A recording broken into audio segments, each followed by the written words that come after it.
Sandie and Sid, the story of a relationship. Sandie and Sid got together when they met in the boozer one night.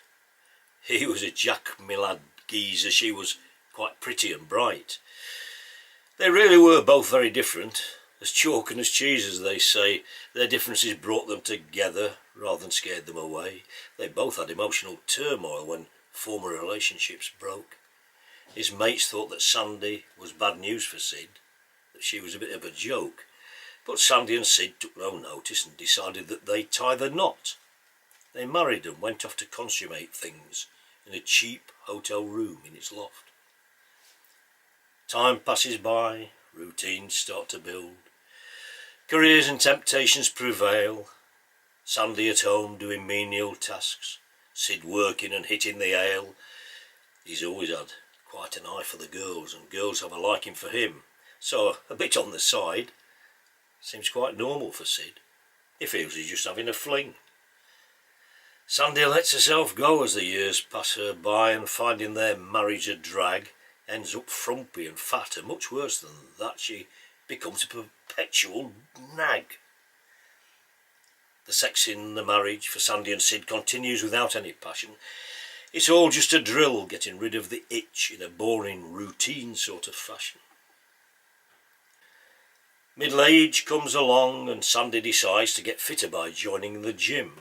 A personal trainer moves in on her and she starts to move in on him. Young, muscled and bronzed, he's just sex on two legs. A middle-aged girl's great temptation. She flutters her lashes, wiggles her hips and achieves a covert assignation.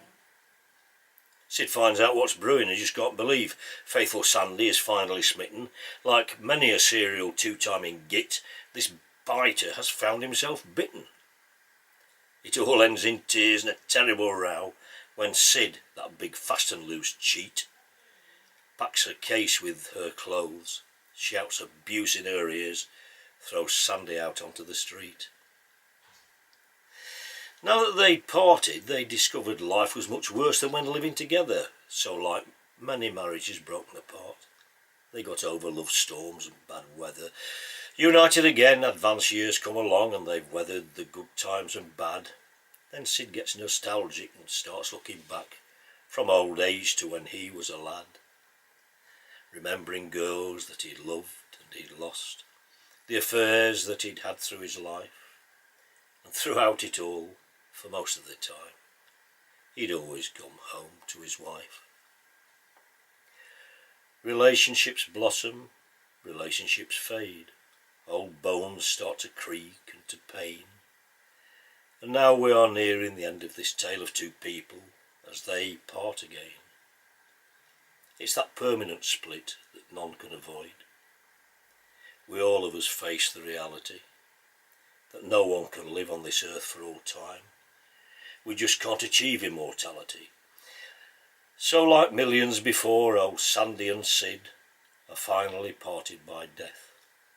And my final song records that sad time just after Sid takes his last breath. Sid woke up this morning, got out of bed, but he left his old body behind. He looked at himself as he lay there quite dead, and his body so pale, cold and blind. Well, I never, he said, it's the end of my life. I'm as dead as a dodo, I see. It's the end of those regular rows with me wife. I bet you'll be jumping with glee. She gave me 50 years of married strife, 50 years with a warring wife, 50 years of rows and fights, stormy days and loveless nights. Sid just couldn't wait for his wife to come in to bring him his warm morning drink.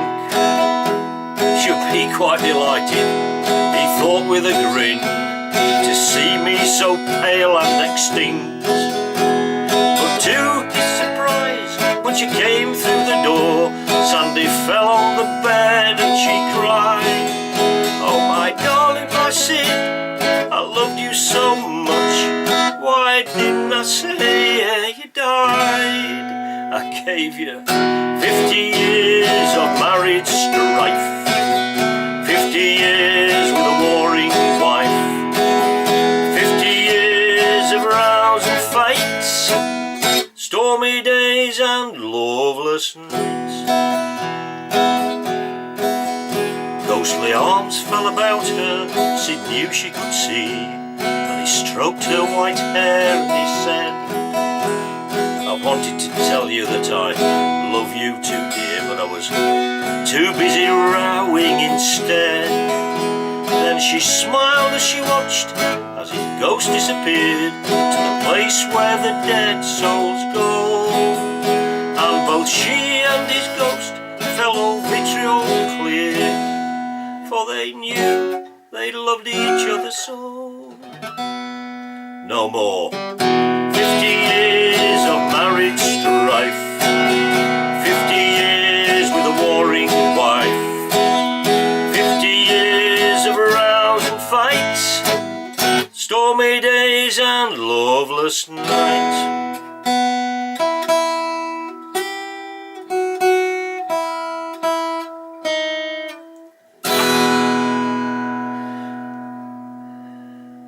The story of Sandie and Sid.